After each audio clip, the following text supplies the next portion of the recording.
Hello everyone and welcome back to Agent Nagash, which is a channel dedicated to Age of Sigmar, and in this video we are going to be returning to the Beasts of Chaos as part of their army series. Now this is going to be the first one actually looking at their rules, and this is going to be looking at their allegiance abilities, their command traits, their artifacts and their spell laws. We won't be looking at the Great Phrase yet, and that's purely because I want to do a separate video for them where I talk more about their lore and look at them more in depth. So like I say, in this one it's going to be the start of their allegiance abilities, command traits, artifacts and spell laws. And what I'm also going to do while reading through these things is I'm going to try and take pictures and have them throughout the video if the quality of the photos are good enough, so you guys can read along with me if you'd like to, or if you're just doing some hobby and painting, you're more than welcome to, of course, just listen. So with that to the side, let us actually go into the video. So the first thing they mention is going to be the scenery piece for the Beasts of Chaos, and this is going to be the Herdstone. And what I would also like to just quickly say is that if you're wanting a bit more about the lore behind all this, please watch my lore for the Beasts of Chaos video, which will be in the playlist for this one, just because I'm not going to read the little blurbs and stuff above like each artifact and each sort of ability, because I've got the lore video that sort of covers how the Beasts of Chaos work in the realms. Okay, so like I say, let us look at the Herdstone. So it says, after territories have been chosen, but before players begin to set up their armies, you can set up one Herdstone wholly within your territory, more than 12 inches from enemy territory, and more than 1 inch from any other terrain feature. If both players can set up a terrain feature in this manner, each player rolls a dice, rolling again in case of a tie, and whoever rolls higher can choose the order in which the terrain feature is set up. Okay, so that's quite standard. Sometimes the terrain features differently, like the IDNF deacon ships and basically set up wherever. So can the Bone Reaper one even more so. But most of them are, wholly within your territory, more than an inch away from terrain features, at least an inch, and not in the enemy's territory. So yeah, pretty standard there, but let us look at the actual rules of the Herdstone, shall we, rather than just calling it the Herdstone, not actually knowing what it does in the game. So the two things to note for the Herdstone is it's got two abilities, and these are for its scenery rules. So the first one is Eteronoc Lodestone, and I should make apologies now, I am severely dyslexic, so if I pronounce the words wrong, I do apologise, especially when they're made up. So what does the first one do? So it subtract 1 from save rolls for attacks that target units within 6 inches of this terrain feature, and then it says at the start of each battle round after the first, add 6 to the range of this ability. Beasts of Chaos units are not affected by this ability. Okay, so a couple of things there. So firstly, the ability is not very good unless the enemy sort of like alpha strikes you and they happen to be in range, but this will get bigger. As far as I'm aware, it's not wholly within 6 inches, it just says within 6. So when you get to even turn 3, it's going to be within 18 inches. So it's quite a large range, especially if you put this thing towards the center of the board. It can make a big impact there. Now, the great news here is that your Beasts of Chaos units are not affected, otherwise it would basically suck, because you've got to deploy this in your territory. And the other thing to just bear in mind with that is that your Beasts of Chaos units may not be affected, but allies will be affected by this. I don't know if you want to have any allies in your army, but if you do, just remember that they will suffer from this just as much as the enemy. And you can't really have too many allies in Beasts of Chaos, but Slaves of Darkness still, you don't want them to suffer. Okay, and then the second ability it has is Locus of Savagery. So Beasts of Chaos units wholly within 6 inches of this terrain feature do not take battleshot tests at the start of each battle round after the first. Add 6 inches to the range of this ability. Okay, so adding 6 inches to the range is just the same as normal, which is good, as your Beasts of Chaos spread out later throughout the game across the board. There's more chance that there will be wholly within range of this, because wholly does sort of tighten it down quite a bit, but your Beasts of Chaos are not particularly, shall we say, brave. So this is a much needed ability. Sometimes you'll feel like it hasn't really worked that well because nothing's in range, but again, that's a lot to forward thinking with your planning, with your movement with you guys. So it's worth bearing that in mind, especially how, like I say, your bravery in this army just tend to be a weakness. And again, just to add, that is your Beasts of Chaos units wholly within range. So if you've got Slaves of Darkness again, they will not benefit from this. Okay, so that's the Herdstone. The Herdstone is also used to summon things into your army as well, but we'll get to that later, as that is at the end of the battle traits. And the next battle trait we're going to look at is the Bray Herd Ambush, which is, instead of setting up a Bray Herd unit on the battlefield, so you know they're your Gors, your Ungors, your Bestigors, that sort of thing, you can place them to one side and say that that unit is set up in ambush as a reserve unit. You can set up one reserve unit in ambush for each Beast of Chaos unit you have set up on the battlefield. At the end of your first movement phase, you must set up all friendly reserve units that are in ambush on the battlefield, wholly within 6 inches of the edge of the battlefield and more than 9 inches away from enemy units. Any reserve units that cannot be set up are slain. Okay, so a few things to note here. The thing I don't like about this ability is that it's on your first turn. You have to do it in your first movement phase. So if the enemy goes first in your first turn, that's not too bad an idea, because they still have to be careful that you don't ambush. But if the enemy makes you go first, you can't really do your strike behind them if they've cordoned you off. You're going to have to basically just essentially deploy in your side of the table 9 out of 10 times. And the other thing to mention is that, you know, easily, like I says, half your units that are on the table, half can be off, you know, for your Bray Herd. So let's say you've got, I don't know, a Sigor and 3 units of Bulgors on the table, and that means you can have 4 of your Bray Herd units off the table. It's as simple as that, you know, half, 50-50. So not bad, but I would just like it to be more than your first turn. And there is going to be a way to change that, as we will see later, as a way to help that, to make it go to your second turn. But still, it's an ambush mechanic.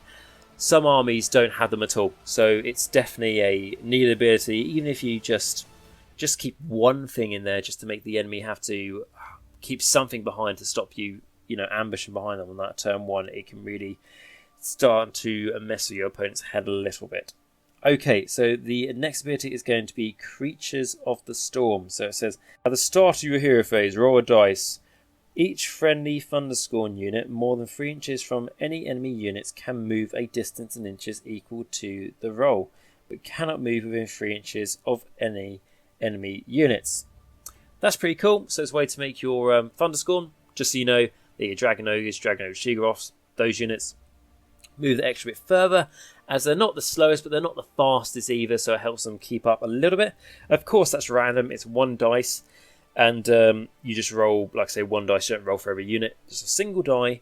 So it's a random one, but it's a nice ability to help us movement, and like I've said many times on this channel, movement is how you win this game.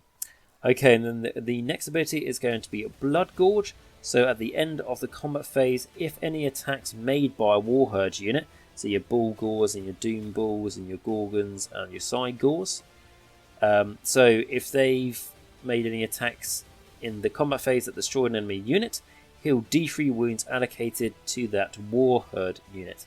Cool, so it's a good way for them to heal, as there's not loads of ways to heal in this army, so that's great, because especially when they're multi-wound models, of course, and not just like they've got 2 wounds like cavalry, they have a nice, decent chunk of wounds. So yep, that's good. And then the next thing, we start talking about the great phrase. So as we can see already in the battle traits, there's quite a few. We've already read 4, some smaller than others, and ones, you know, just terrain. But we can see like the biggest aspects of, or the biggest cast, shall we say, in the race system for the Beasts of Chaos have their own little, you know, ability of primal instincts, they're called here. Almost a bit like the Ogre Mortrizers, which is a more recent book. There's something that's good for your different races within the army, whereas like the Disciples of Zeech book, there's just a flat out battle trait that's only good for demons, not for mortals. So it just like goes like, okay, demons is the way to go. This is encouraging you to take other things. Now there's some here that are better than others, like I say, the Creatures of the Storm for the Thunderscorn. I think that's cool to get the extra movement. That's very important. But if you roll like a 1 every time, if you're really unlucky, it's not a very good ability. And the Bray Herd Ambush is probably the best out of those ones that I've read so far out of those 3. But, you know, you can see where each one brings to the table. Anyway, on with the rest of the Primal Instincts. So we have the Great Phrase. So this is essentially, you've picked Beast of Chaos as your army, and then that's your allegiance, and then what sub-allegiance can you have? So you get all these Primal Instincts, all these battle traits, anyway, in your army. And then if you go with a Great Fray, you're going to get a bunch of other abilities as well. So it says, if your army is a Beast of Chaos army, you can give it a Great Fray keyword. All Beasts of Chaos units in your army gain that keyword.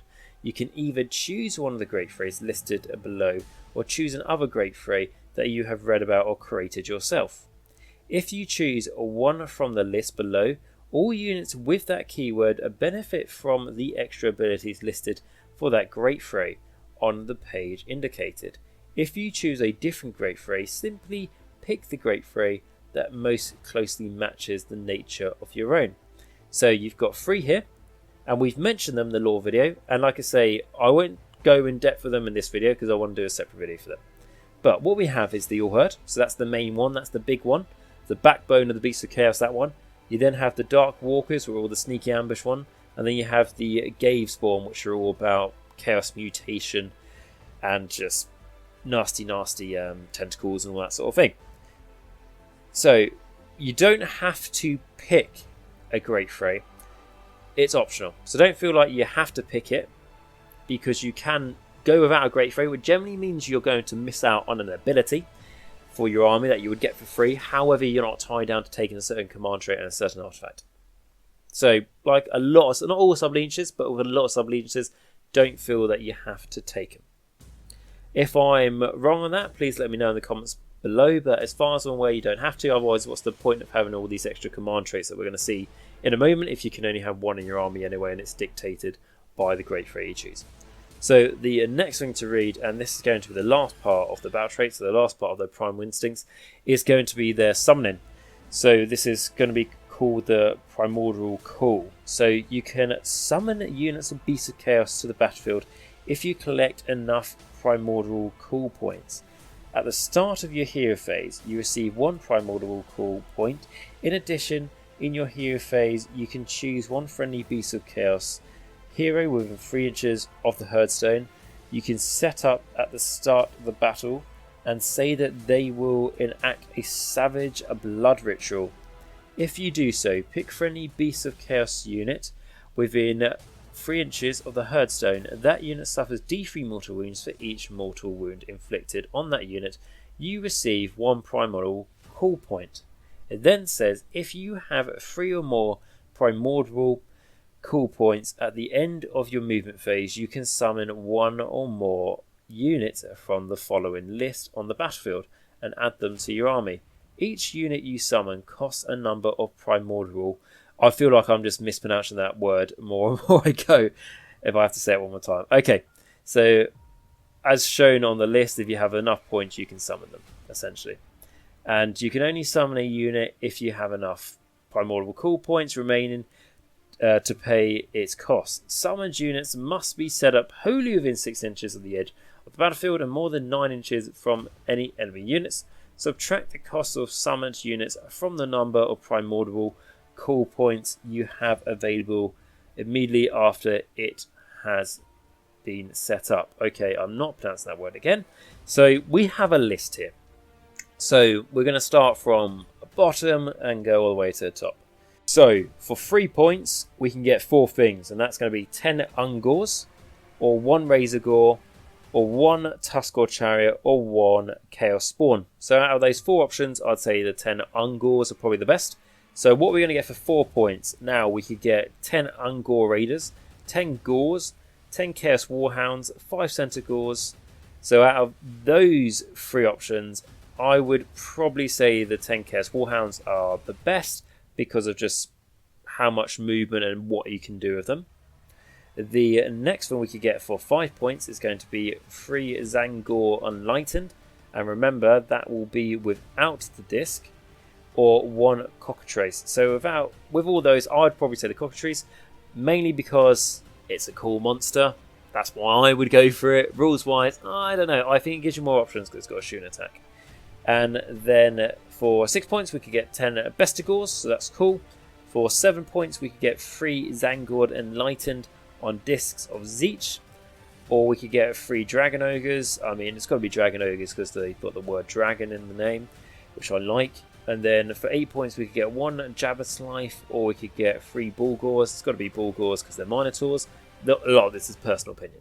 And then for 9 points, we could either get 10 Zangors, 1 Sigor, or 1 Chaos Gargan. The 10 Zangors is probably going to be best for that one. Maybe the Sigor, if your enemy's casting quite a few spells, maybe. And then we've got for 10 points, so for the top, we've got 3 Zangor Skyfires, 1 Gorgon, and 1 Chimera. So I'd say the Chimera or the 3 Zangor Skyfires are probably the best options. Probably the Skyfires, just because no matter what, they'll be able to do some not bad shooting wherever they're deployed on the board, just because the size of their range. The Chimera might be able to do some shooting as well. So that's just a quick review of the ones you can get. So you've got some good options there. It's not like you need 20 points to get a Chimera or something. It is reasonable. Of course, with your points, so you get 1 in your hero phase and you get an extra D3 depending on what you're sacrificing. You are sacrificing Ungors. That's just, I hope we're clear.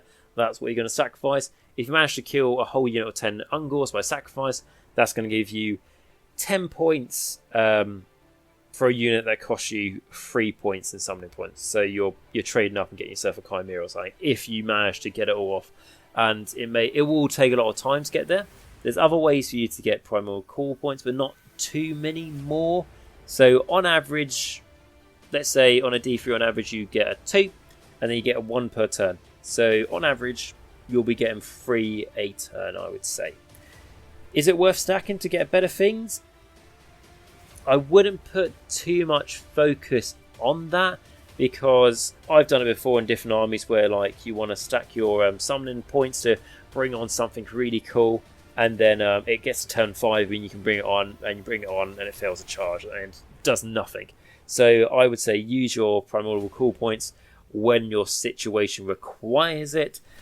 Things like if you get to 4 points, let's say, and you can get 10 Chaos Warhounds, but you think, oh, I kind of want to save that because if I get to 5 points, I could get a 3 Zangor Enlightened.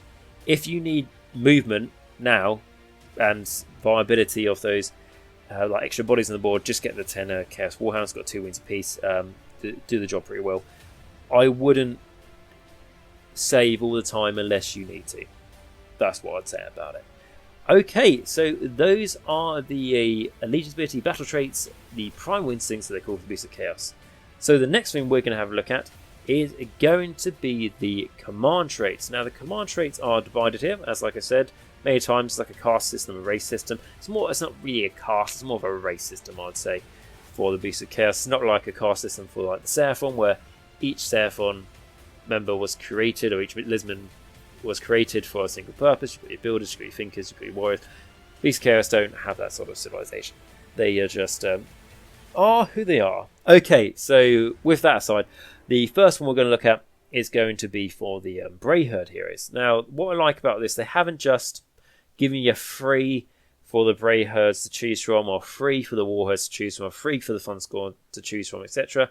They've given you 6 each. They haven't just basically gone, because you're getting 3 different lots, you're going to only get a few command traits for each. They've gone the full shebang.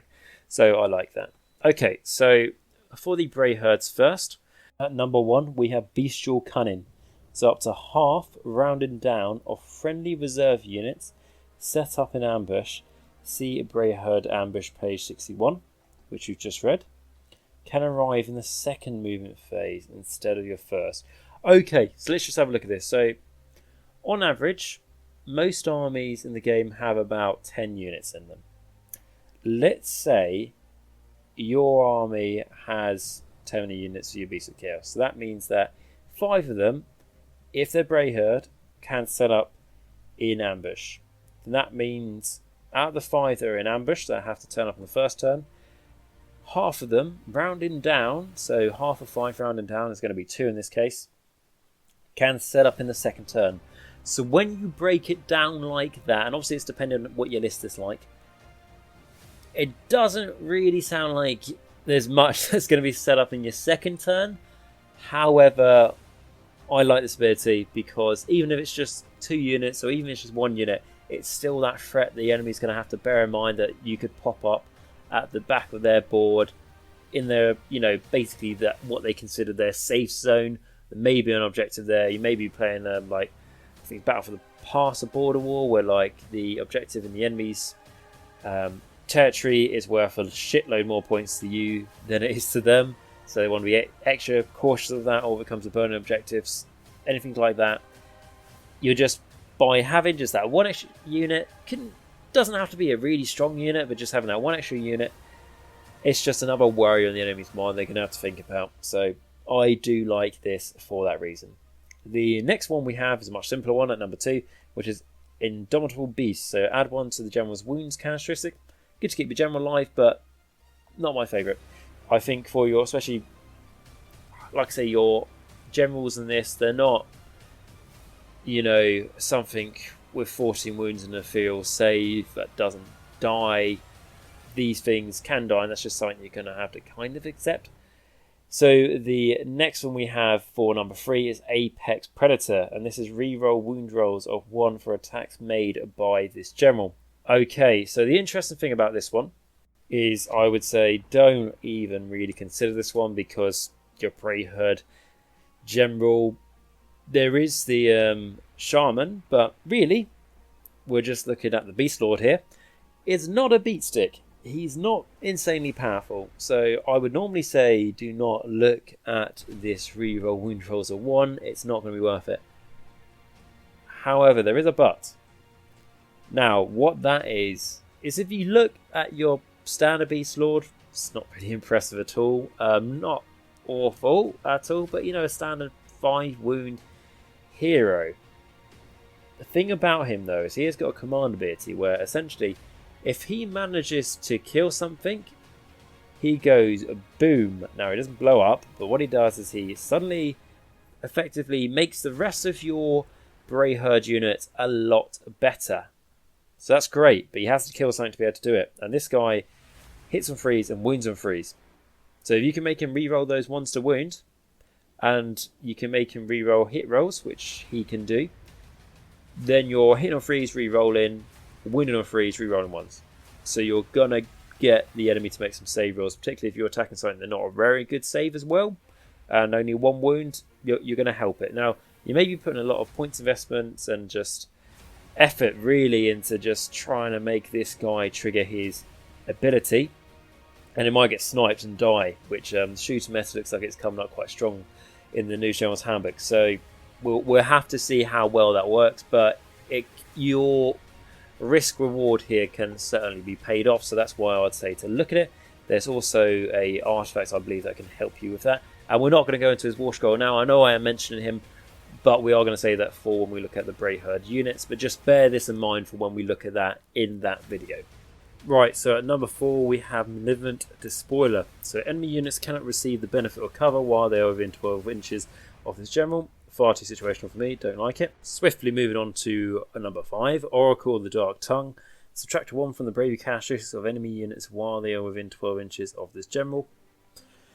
If you want to work towards a bravery bomb, then obviously this is something you're looking for, but I don't think Beast of Chaos do the best bravery bomb, and I used to be a massive fan of bravery bombs. I thought the Battleship phase was a phase that people did not really take too much notice on, so you could really shock them and do a lot of damage input basically in that phase. However, armies now have got so many ways to avoid battle shock that it's, unless you can do like a massive bravery bomb, I wouldn't waste effort on it. And then number 6 we have Shadow Pelt, which is subtract 1 from hit rolls for attacks that target this general made by models more than 3 inches away from this general. So that just means essentially with the new shooter meta that looks like it's going to happen, and I say that just because there have been a few shooting good units coming out, things like crawler catapults, but to be fair, the other stuff I was going to say, like the Luminous stuff, a lot of it's like mortal wound output, so this isn't really going to help against that, but it could kind of maybe help a little bit just to keep your Beast Lord alive, to be able to trigger that ability he does. So It's good, but maybe a bit situational. Obviously, depending on your army you're fighting. If you're fighting against specialty cohorts, then this is not going to save you at all. So, looking at these command traits for the Bray Herd, which are my favourites? So, it's got to be Bestial Cunning. So, number 1, the Ambush, benefit 1. Apex Predator, to get those reroll wounds for attacks made by it to help that ability go off. So, they're my 2 favourites. And out of that, like I say, if you really want to go for that ability for your Beast Lord, then Apex Predator could be the one, but it could end up being a waste. So, for me overall, I would have to say the Bestial Cunning, but I would take the Apex Predator sometimes as well, just to see how that works. Okay, so those are the Bray Herd Alpha Beast traits. Now, let's move on to the War Herd command traits, what are called Alpha Beast traits as well. So, number 1, we have the Eater of Heroes. So, you can reroll hit rolls for attacks made by this general that target an enemy hero. Bear in mind, the hero we're talking about for the War Herds is the Doom Bull, which is a pretty nasty guy. So sending him against heroes is great. For that, he'll be pretty good at taking them down. And so if you're targeting enemy heroes with him, rerolling those failed hit rolls would really, really help. So yeah, that's not bad. Just like I say, subject to not always going to be useful because you might not always be going against a hero. The number 2 command trait we have is a Rampant Juggernaut. So you can reroll charge rolls made for friendly Warherd units wholly within 12 inches of this general. I like that a lot. It's basically suspending 1 command point to be able to make that unit reroll its charge. You can just do it. Of course, you have to be tightly packed, and your Bulgors and your Gorgons and your Cygors, obviously mainly the 2 big monsters, aren't on tiny bases, are they, to get wholly within 12 inches, but you can make it work, especially on that first initial charge.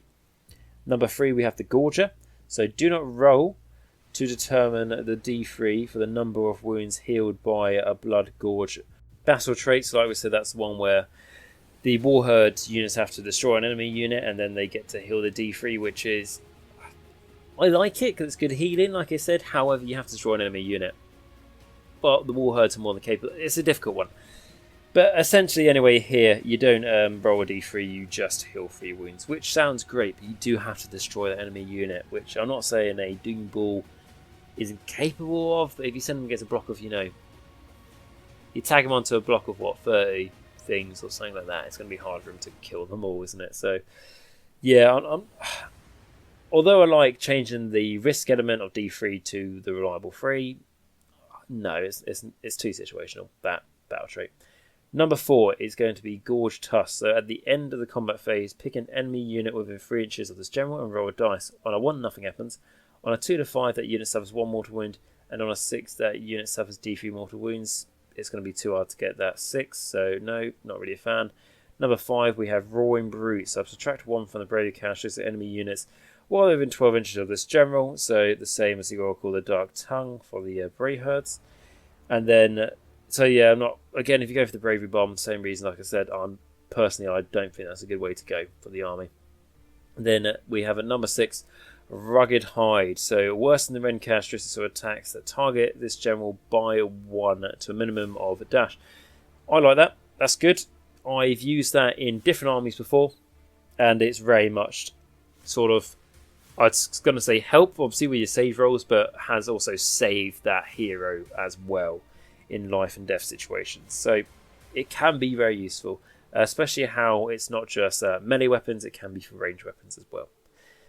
So what are my favourites out of all of those? So it's going to be Eater Heroes, so to reroll the hit rolls, the Rampant Juggernaut to get the reroll charge rolls, and then the Rugged Hide to worsen the rent. So they're my top 3. Out of those top 3, it's going to have to be the Rampant Juggernaut, because that doesn't just benefit your a general, in this case your Doom Bull. It's also going to benefit all your other Warherd stuff to get the rerolls to charge. And even if there's nothing in range also to benefit from the reroll charge, that means your Doom Bulls always reroll charges, for free, essentially. So yeah, I like that. That's my favourite. Okay, and then for the next set of command traits, which are going to be for your Thunderscorn Alpha Beast traits. So, basically, if you're taking a Thunderscorn as your general, I think this is basically you're being very cool at this point. I mean, just having a Bray Herd hero as your general is pretty cool standardly, but then having a War Herd, having basically a big armoured Minotaur as your general, that's awesome. Then having something that's fun to score, so half dragon and half ogre, I mean, pretty damn cool. So, what we have out of the 6, number 1, Tempest Tyrant. You can reroll failed wound rolls for attacks made by this general that target a monster. So this is a situational where if you want this guy to go monster hunting, great. If you don't, no. Number 2, we have Magnetic Monstrosities. Enemy units cannot retreat while they're in 3 inches of this general. Big fan of this one. Even if he just tags onto the end of the enemy unit, so it's hard for the enemy unit to attack him, especially if you pin them on either side, and then that enemy unit goes, oh fuck, it's like turn 4, turn 5, I need to retreat here to be able to get the objective just down the road. Yeah, you can't retreat unless you kill me. So I like that. Anything that buggers up the enemy movement can be huge. So massive fan of that one. And then number 3, we have Father of the Storm. So when you use the Creatures of the Storm battle trait, you can re-roll the dice that determines how far units can move if this general is on the battlefield. So I like this as well, because like we said, for the battle traits, remember this is the one where you roll a dice in your hero phase, and that's how far your Thunderscorn units can move. But like I mentioned, if you get a 1 every time and you're unlucky, that kind of sucks really, and it's pretty not great ability. But being able to re-roll that dice is great. That's I like the magnetic monstrosity one for the no retreating. However, the Father of the Storm one is going to benefit all your Thunderscorn. So number 4, we have Lightning Fast Monstrosity. So this general fights at the start of the combat phase if it made a charge move in the same turn, before the players start picking any other units to fight in that combat phase. Okay, so it attacks first, exactly. We see a lot of these attack first mechanics, which isn't bad. He can do some good attacks, this guy. So not like monstrosity level, but for what he is, he can do a few good attacks. So yeah, that's good. But for me, it's too situational. You need to get that charge roll. So compared to the others, no, but not bad. Maybe worth a look depending on how your list is going to go. Okay, so at number 5 we have Adamantine Scales. So add 1 to save rolls of this general. So, if you want to make sure that your general is going to stay alive a bit longer, always adding 1 to saves might sound a bit boring, but when you compare to, Petra Elite, adding 1 to saves, it's just a good ability flat out. So if you want your Dragon Ogre Shigaroth to have a 3-up save, so a 4-up save, there you go. And then Ancient Beyond Knowing. So at the start of your first battle round, you receive D3 additional command points. So if you really want to go command point heavy with this army, this is obviously going to be the one for you, to sacrifice a command trait to get extra command points. Fair enough. But for me, my favourites out of all these, I actually quite like these ones. I think they surprised me, because I thought the Thunderscorn is not really the best way to go for competitive play, so I thought they would not encourage it really in the command traits, but I'm pleasantly surprised. So my favourite ones are going to be the Magnetic Monstrosity, so enemy units can't retreat. The Father of the Storm, to re-roll that dice to see how far your Thunderscorn go, because like I say countless times, probably already in this video, that how important movement is in this game. And I'm going to say Ancient Beyond Knowing to get the extra command points. So out of those 3, which is my favourite? For me, it's a close one between the Magnetic Monstrosity, to stop retreating, and the Father of the Storm to reroll that movement dice. But I would probably go with... It's as simple as if I was taking more than one other Dragon Ogre unit in the army, more than one other Thunderscorn unit in the army, I would go the Father of the Storm, because it's going to benefit quite a bit. But if I only had the Dragon Ogre Shigaroth and one other Dragon Ogre unit, I would go the Magnetic Monstrosity, just to basically be a pain in the arse to your enemy by stopping a retreat. That's so good. And obviously at the start of the game, I always tell my opponent what everything does, because what you don't want to do is catch someone out in a game, and therefore you win by your enemy not ever knowing what one of your abilities was, so they couldn't plan around it. If you tell them exactly how things work at the start of the game, and then you say to them, you know, if you've got any questions throughout the game, just ask me. If you want me to repeat myself, that's absolutely fine. But if you tell them that and then they still forget later, and they could have asked again, oh, what was that thing you said about not retreating? And they forget, then, you know, you could generally win the game by that. And you've told them how everything works at that point, so you can't really be any more sporting. So, yeah, for me, that'll be my favourite, I'd say, overall. Okay, so those are going to be the command traits for the Beasts of Chaos. And now we move on to the artifacts. So, like before, we're going to start with Brayherd. So, number 1, we have the Ramhorn Helm. So, after the bearer completes a charge move, pick an enemy unit within 1 inch of them, and that unit suffers D3 mortal wounds. So, it's good that you don't have to roll dice like on a 2-up they suffer D3 mortal wounds, they just flat out suffer D3 mortal wounds. However, I reckon there's better ones than that. So, number 2, we have the Bray Blast Trumpet, which add 1 to hit rolls for attacks made by friendly Brayherd units while they are within 8 inches of the bearer, if those units use the Brayherd Ambush battle trait to set up on the battlefield that turn. So, essentially, this is a once per game ability unless you've got something set up in the second turn to add 1 to hit rolls. Now, this could be good. This could be like a big mechanic you've got for an alpha strike or something that really will help it. However, you still need to get that charge from the board edge, don't you, really? You need to make a 9-inch charge, essentially, for this to be useful. And it doesn't mean that you have to get the 9-inch charge for this leader who's got this artifact and the unit you want to get buffed by it, because you've got a range of wholly within 18, which is plenty big enough. So it's all about getting that buffed unit into combat. So you can take cogs and stuff to get +2 to your charge, so then you've got a charge roll of a 7, and then what you also do is have the hero there to re-roll your charge roll, so you should get it on a 7, because 7's the average on 2 dice, so even with a re-roll you should be able to make that. But at that point you're putting quite a lot of effort into it. It may be worth it, but for me, I'm just a bit sceptical of how well it's all going to go off. Okay, and then number 3, we have the Know an Eye. So at the start of your hero phase, roll a dice, and if the bearer is on the battlefield on a 4+, you receive 1 additional command point. So again, if you're thinking about getting command points, this is obviously going to be one that you want to take. And then number 4, we have the Volcanic Axe. Say, pick one of the bearer's melee weapons, add 1 to that attack damage characteristic.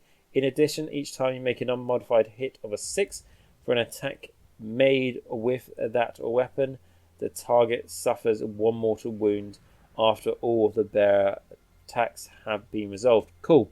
So like I say, if you want to invest a lot into making your Beast Lord's ability go boom, his command ability, this is massively going to help that. Like we looked at it before, if you take the reroll 1s to wound, so you're hitting on 3s, rerolling hit rolls, winning on 3s, rerolling wound rolls, and then with this on 6s to hit, you're doing mortal wounds, and your damage is now 2 damage. So you've got 6 attacks, each doing 2 damage. Now you're making that Beast Lord pretty damn strong. So when you tell your opponent what they do at the start of the game, they are going to be surprised. And like I said, if they forget what you told them and they haven't asked you again, they are going to take quite a lot of damage unknowingly. So yeah, if you want to go for getting that command ability off, like I say, we will look at that in the other video, and if you really want to know about it now, just pop it up on the Zero app or whatever.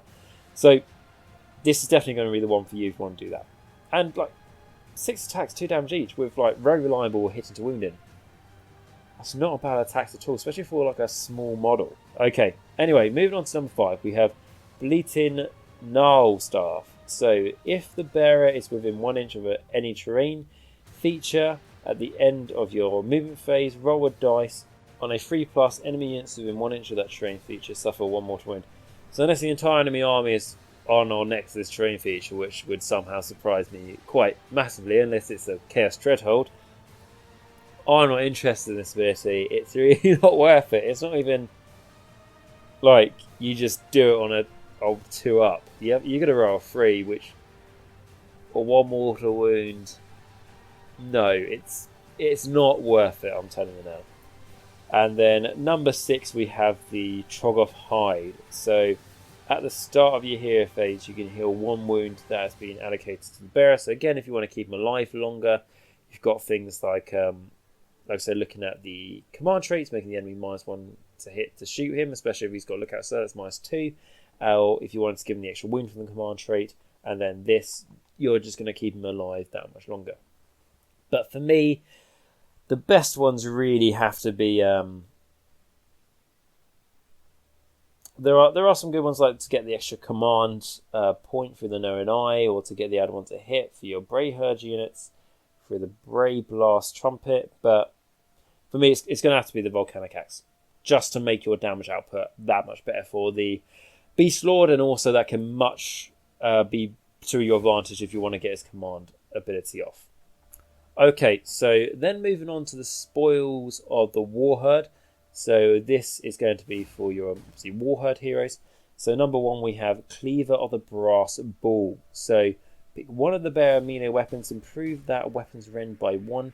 In addition, if the unmodified hit roll for an attack made with that weapon as a 6, add 1 to the damage characteristic of that weapon for that attack. Now, when we say Warherd heroes, obviously we mean the Doom Ball. Now, I'm not going to review his War Scroll now, like with the Beast Lord. However, I will remind you of what its attacks are like. So, he has 2 melee weapons, the Bull Gorehorn or the Slaughter's Axe. So, the Bull Gorehorn, it's alright, but that's not the good one, so I'm not looking at that. We're going to look at the Slaughter's Axe. So, 1 inch range, 3 attacks, 3 to hit, 3 to wind, -2 rend, 3 damage. So, we take this artifact. He now has a rend characteristic of -3 instead of -2. And if he gets a 6 to hit with that weapon, that 6 roll, obviously you roll it separately to wound to make sure you know which one it is, will do 4 damage instead of 3. This is going to incredibly enhance your chance of being able to wipe out enemy units to get your healing, like we mentioned earlier. But if you also want to do things like send this guy after heroes and give him the reroll failed hits command trait, what was the E2 of heroes, if everything obviously all goes off, which is situational at best, but you've got 3 attacks, hitting on 3s, reroll and hit rolls, a wounding on 3s, -3, 3 damage, potentially 4 damage. So if you want to turn your Doom Ball into a blender, with all things going off, that is going to certainly help. Okay, so the next one we're going to look at number 2 is Gilded Horns, which is after the bearer has made a charge move, pick an enemy unit within 1 inch of the bearer and roll a number of dice equal to the charge roll for that charge move. For each roll of a 5+, that enemy unit suffers 1 mortal wound. So normally I'd say this is very situational. You could get a low charge, you could get a high charge, obviously. But what I would say with this is, bear in mind, I said my favourite command trait was the Rampant Juggernaut. So that was to get the rerolls, charge rolls for your Warherd units. This guy can reroll charge rolls, so more chance of him getting a higher charge. So could be good. Could be a good mortal wound output there. And then number 3, we have Glyph Edged Talisman. So the bearer can attempt to unbind 1 spell in the enemy hero phase, same manner as a wizard. Now, you don't have the best casters in this army, so that could be useful. However, that's not what a Doom Ball is for, in my opinion. He would be quite up and close to the enemy, so be in range to unbind, but I personally think it's a waste to go on a Doom Ball. Okay, so number 4, we have the Blackened Armour of Chaos. So roll a dice each time you allocate a mortal wound to the bearer. On a 4+, the mortal wound is negated. So it's great if the enemy's got a lot of mortal wound output, but you can't always guarantee that, obviously. If it was a 5+ against mortal and normal wounds, I would say that would be better. And then at number 5, we've got the Champion's Doom Cloaks that add to the charge rolls for the bearer. So that would be good paired with the reroll and charge rolls to make him get in there.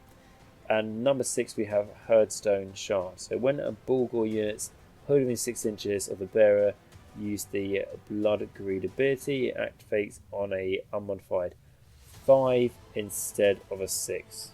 And like I keep mentioning, I'm not going into war scrolls in this video, but just to let you know what that ability is to the Bulgors. Blood Greed. Each unmodified wound roll of a 6 for attacks made by this unit inflict 1 mortal wound on the target in addition to any normal damage. So it happens on a 5 instead of a 6, so if you want to increase your Bulgor damage output, that's good. So now looking at all of the artifacts for your Warherd heroes, which is obviously the Doom Ball. My favourite is, well, the ones I like the most, and I'll get into my favourite, are probably going to be the Cleaver of the Brass Ball to make his rend and damage better. And then the Herdstone Shards, the one we just read, to benefit your Bulgors.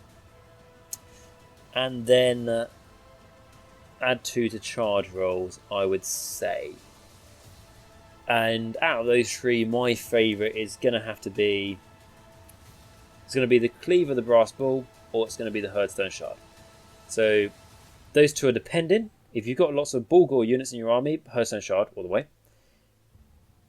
But just bear in mind that you have to be all quite close to each other. And it's Holy within 6 inches and there's big bases, so just bear that in mind. So more of a case of if you have a big unit of Bulgors. When I say a big unit, I just mean like a unit of 6, not ridiculously big. Obviously, it'll be hard to be in range. But if you just have like one solid unit, it will be useful for that. If you don't really have that, I'm going to have to go with the Cleaver of the Brass Ball just to make your Doom Ball into a blender. And also, I say that because it would just be a load of fun, you know? Charging this guy in, doing insane damage. He could be, you know, like a heavy hitter. For something that's not a monster, I think could be good. The only other thing to mention about the Herdstone Shards, it will obviously benefit your Doom Ball as well, because he has got the keyword Bulgor, so it could make his damage output there better. But I think if you want to just really make the Doom Ball really cool, you would go with the Cleaver of the Brass Ball. If you've got Bulgors as well, you would go with the Herdstone Shard. Okay, so with that, we then move on to the last artifacts, which are for the Thunderscorn heroes. So your Shigaroth. So spoils of the Thunderscorn. Number 1, we have Ancestral Azurite Blade. So pick one of the bearer's melee weapons, improve that weapon's rend characteristic by 2. So essentially you're adding 2 to its rend. So now that means that for your hero that it's alright in combat, like I said, he can do quite a bit of damage. If you wanted to pick the Storm Wrought Axe, which is his best weapon, instead of a -1 rend, it has a -3 rend now, and just so you know, that weapon does do 3 damage. So that's quite good. You're making it like that good Bulgor one that we've only just mentioned. So if you want to make him better, that's good. And then number 2, we have Lightning Chained Braces. So you can reroll failed hit rolls for attacks made by the bearer. That's a nice solid one. Doesn't have to be tied down to a hero or monster. Then at number 3, we have the Thunderstrike Lodestone, which is once per battle, if the bearer is on the battlefield, they can call down a bolt of lightning. If they do so, you can heal D3 wounds allocated to the bearer. In addition, roll a dice for each enemy unit within 1 inch of the bearer. On a 2+ stat, unit suffers 1 mortal wound. So I wouldn't look at it too much as doing damage to the enemy, because I reckon at most this guy's going to have probably 2 units within range of him, which is at best 2 mortal wounds you'll be doing to the enemy there. But I would look at this as just the healing ability for you if you really want to keep him alive. If he's really going to be a key piece to your synergy in the army and you really want to keep him alive, doing that and then plus give him a 3-up save from the command traits could be ideal. Because, you know, this guy has got a surprisingly 10 wounds to him. So he's got a decent amount of wounds before effectively he gets a wounds table. So that could be useful. And then at number 4, we have Horn of the Tempest, which is friendly Thunderscorn units wholly within 18 inches of the bearer at the start of your charge phase can make a charge move in that phase, even if they ran in the same turn. So bear in mind you're also moving an extra d6 anyway. I'm a big fan of this, because then that means that your Dragon Ogres could go really far for Dragon Ogres. So yeah, that's probably going to be my favourite, not going to lie. At the number 5, we got the Tanglehorn Familiars. So once per battle at the start of the enemy hero phase, you can pick an enemy wizard within 12 inches of the bearer. That wizard cannot cast any spells at that hero phase. So you might be looking once per battle, stopping one enemy hero or one enemy wizard even casting spells, because obviously, like we see the Lumineth, there's going to be a lot of units that are wizards, so, you know, not just heroes. Is it really going to be worth it? Now, if you happen to play against supercasters like Nagash and Teclis by the looks of things, and even things like Alaria or, you know, obviously Lord Crake, yes, shutting them down for a turn is enough to trade an artifact for. So, yeah, I'm a fan of this one. Obviously, it's situational. If you know you're going to fight against Khorne, don't take this one. But for tournaments, especially in the future after lockdown, I can see those big supercasters being on the tables a lot more. So I would say this is one definitely to consider for the future. And then number 6, we have Ruinous Icon. So each time the bearer is affected by a spell or endless spell, roll a dice and a 4-up. The effect of that spell is ignored on the bearer. So it's going to be similar to my last one. In the future, bear this one in mind. If you feel like, I just take too much damage from you know, spells and stuff, this could be definitely one to help that situation. Now, my favourite out of all of these is going to have to be the Horn of the Tempest to make your Thunder score and be able to charge even if they ran. Just because it's also wholly within 18 inches, so that's a big radius for sure. You'll get your Thunder score and units in that. And if you don't, it's pretty much just because you weren't careful enough with your movement. So with the artifacts, just at the end, what I'd like to say is that you may be thinking, oh, actually there's like realm artifacts that are a bit better than these. That is kind of going to get stripped down in the new General's Handbook, like I mentioned in my preview video 2 for the General's Handbook. They are stripping a lot of the artifacts down to 1 per realm, whereas currently it's like 6 to 12 per realm. And they won't be as powerful. So just bear that in mind. You are going to be looking more at your own books here. So moving on to the spell laws. So we've got 6 spells for the Brayherd Wizards and 3 spells for the Thunderscorn Wizards. They were doing so well to make 6 things for each thing. I wish there were just 6 spells for the Thunderscorn, kind of because of OCD and kind of because of fairness. But alas, that's not the case. So let's go into the spells for the law of the Twisted Wiles, it's called, the Brayherd Wizards. So number 1, we have a Vile Tide. So Vile Tide is casting value of 6. It successfully cast pick an enemy unit within 12 inches of the caster that is visible to them. That unit suffers D3 mortal wounds. If that unit is within 6 inches of the caster, it suffers D6 mortal wounds instead. So if you wanted to give this to your Brayherd Wizard, so you know your Shaman, who is next to your Herdstone. So essentially he's not going to be out at the enemy, but the enemy is going to try and charge him to get rid of him. But they fail a close charge, happens to be within range of him when it comes to your hero phase to be able to do the spell, to basically go fuck off, don't come any closer. That's great, but all those things just seem a bit situational. So you don't want this guy to be too up close. I mean, he does help with your movement for your army as well, so he might be a bit closer, but you want basically the enemy unit to be within 6 inches, and you're not going to do that without putting this guy a bit too far on the line. But I may be wrong with that. You may want to push him out far, but I do think he is quite fragile, so just be careful. Okay, number 2, we have a Vicious Stranglehorn. So Vicious Stranglehorn's casting value of 7. It successfully cast pick a terrain feature wholly within 24 inches of the caster that is visible to them. Each enemy unit within 3 inches of that terrain feature suffers D3 mortal wounds. Reminds me of the Sylvaneth spell. Yeah, that could be good for sure, especially if the enemy is grouped around like a faction-specific terrain piece, which can happen. My problem here, casting value of 7. Your Brayherd Wizards aren't the really the best to cast with, because apart from your Zangor Shaman, they don't really get too many pluses to cast, so just something to bear in mind. And then number 3, we have Savage Dominion. So Savage Dominion has casting value 5. It successfully casts pick an enemy monster unit that is a single model and within 18 inches of the caster and visible to them, and roll 2d6. If the roll is equal or greater than that model's bravery characteristic, it immediately moves 3 inches towards the closest model. You can then pick a unit within 1 inch of that monster and roll a dice equal to the monster's wound characteristic. For each 4+, that unit suffers 1 mortal wound. So this, if all the things go off on this, it's quite good, especially if your enemy monster has a lot of wounds. let's say 14 wounds realistically. It's probably the most you're going to get without going into Forge World. But for me, it's got good casting value. However, it's just too situational. You know, you have to beat the enemy's bravery, which on 2 dice the average is going to be a 7 if you're lucky. And I know it's the average, but for me, I tend to get less than that. So that's why I say if you're lucky. And most big enemy monsters have a better bravery than 7, as you need to... Well, you can get equal to it, which is true, but like I say, you need... Most enemy big monsters have, you know, to be honest, a lot of them are bravery 10. So it's going to be too hard, in my opinion, to get off. Unless you go for the, you know, the structure monsters, and to be fair, Beasts of Chaos monsters as well.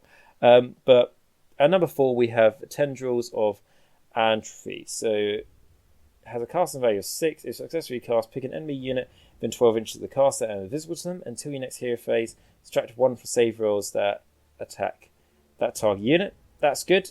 Definitely pairs up well with the Herdstone. Big fan of that one. Number 5, we had Wild Rampage. Wild Rampage has casting value of 6. If successfully cast, pick a friendly unit within 12 inches of the caster that is visible to them. During your next hero phase, you can reroll wound rolls for attacks with melee weapons made by that unit. However, subtract 1 from save rolls for attacks that target this unit. So this is fine. If you want to put this on, you know, a really super killer unit that when it attacks is expecting no enemies to be left within 3 inches of it, or no enemies to be able to pile into it, then you're not really caring too much about its save. However, the one thing I would bear in mind is, yes, it's great to get those rerolls to wound. However, this lasts until your next hero phase. You might think, oh yeah, I'm getting the rerolls to my next hero phase, but if your enemy double turns you, they could attack that big killer unit of yours on their terms. It could be by shooting, while you're -1 to your save. And your army for Beasts of Chaos do not have the best saves. You know, they don't have the worst saves, but saves is not their strong point. And then number 6, we have Titanic Fury. So Titanic Fury has casting value of 7. If successfully cast, pick a friendly Beast of Chaos monster unit within 12 inches of the caster and is visible to them. Until your next hero phase, add 1 to the attack characteristic of that monster's melee weapon. So things like on a gorge is good for this one. Out of all of these 6 spells, they're not bad. They're not the best spells in the world, but they're not bad. My favourite spells is going to be the Tendrils of Atrophy. I think I'm pronouncing that right, maybe not. As that is basically picking an enemy unit and going, right, anything that attacks that gets plus -1 red. So that is my favourite. And it casts on 6, so it's low cast value as well. Right, okay, so those are the Law of the Twisted Wilds. Now let's go into the Law of the Dark Storms. So this is for your Thunderstorm Wizard, so your Dragon Shigaroth. So number 1, we have Thunderwave Blast. So Thunderwave have a casting value of 7. If successfully cast, each unit within 3 inches of the caster suffer D3 mortal wounds. Thunderscorn units are not affected by the spell. So something just to point there. It's not Beast of Chaos are not affected by this, but Thunderscorn units, friendly or enemy. So just bear that one in mind. For D3 mortal wounds, it's pretty good. You know, it's a supercharged arcane bolt within 3 inches, but it's a bit situational for me, if I'm honest, because there's only so many enemies that can be within 3 inches of you. Okay, and then number 2, we have Hailstorm. So Hailstorm with casting value 6. Successfully cast, pick an enemy unit within 21 inches of the caster that is visible to them. Until your next hero phase, half the move characteristics of run and charge rolls for that unit. That is my favourite one so far, because like I say, affect the enemy's movement, you can win the game sometimes by doing that. And then number 3, we have Sundering Blades. The Sundering Blades is a casting value of 7. If successfully cast, pick a friendly unit wholly within 8 inches of the caster that is visible to them. Until your next hero phase, improve the rend characteristic of that unit's melee weapons by 1. So by looking at this, if you really want to, you know, with the Herdstone as well, like what can subtract the enemy save by 1, you can effectively this army make -3 rend with that, with the Herdstone, the Tendril spell from the Grey Herd Wizards, and then the Sundering Blades, like I just mentioned, from the Thunderstorm Wizards. You can make you can generate -3 rend, which is pretty damn impressive. Obviously, you're playing against Ethereal, then, you know, Nighthorn units, then bugger, essentially. However, minus 3 rend can stop even the best of things in the game getting a save. And at best, like a Saber or 6 or something. However, my favourite out of all of these is going to be the Hailstorm. It's got a longer range on it, it's got a big range, and just affecting the enemy's movement is absolutely key. Also, the casting value for that is the least amongst the Thunderscorn wizards, which is good. As you know, like I say, you're not getting too many pluses to cast in this army. So that's my favourite. And also there are, like I mentioned, like 2 other ways to make the enemy, you know, -1 rend. And I mentioned my favourite spell from the Brayherd wizards was that one. So yes, I do feel like that's the best for the Thunderscorn wizards. It has to go to the Hailstorm. Right, okay, so with that, guys, that is actually the battle traits for the Beasts of Chaos reviewed. Now, we still got obviously to go through the great phrase and stuff, but this is all the generic ones all done. So, to be fair, this is the first video I've done for a while on an army series where it's just in depth on like a small part of the battle tome. Like, this has gone on for over an hour now, but it's been interesting looking at all this and seeing, you know, there's a lot of them there, but what are the best ones to take? What are the ones for you to, you know, use for more sort of narrative games, that sort of thing, or not really use at all, to be honest. And it's interesting to look at this now because when we get the newest General's Handbook, we're not going to have all the fantastic artifacts from Malign Sorcery, which might sound like, oh, that kind of sucks, but, you know, some of them did get abused, and really, you could probably count on one hand how many were actually used out of all the ones mentioned, so it's only a good thing. And obviously, there's going to be more command traits, more artifacts to look at in the great phrase as well when we get to it. So, yeah, so with that, guys, I really hope you enjoyed the video. If you did, please like, subscribe, and comment down below, as that does massively help me, and it really does keep the channel going. I want to say a massive shout out to my patrons who do a really good job. Because of them, essentially, it's the reason why I can do and make these videos. And if you'd like to support the channel and keep it going, there'll be a link to my Patreon down below in the description if you'd like to check that out. Please comment down below any questions you've got about the Beast of Chaos or your thoughts, or to be fair, if you're a Beast of Chaos player, because I'm personally not, and there's something that you thought that I've said wrong, or something that you've got a different opinion on, please let me know, because we are here to learn as well. Absolutely great. And if you're new to Beast of Chaos, I really hope that you found this video useful to you in getting into the army. I'm more than happy to answer any of your questions. Okay, guys, so with all of that, I'm going to thank you very much for watching this. It's very good to get the first proper army video for the Beast of Chaos done. I'm really much looking forward to the next one. And till next time, guys, remember, stay safe, keep hygienic, wash your hands, all that sort of stuff. And remember, Nagash is all, and all is one in Nagash.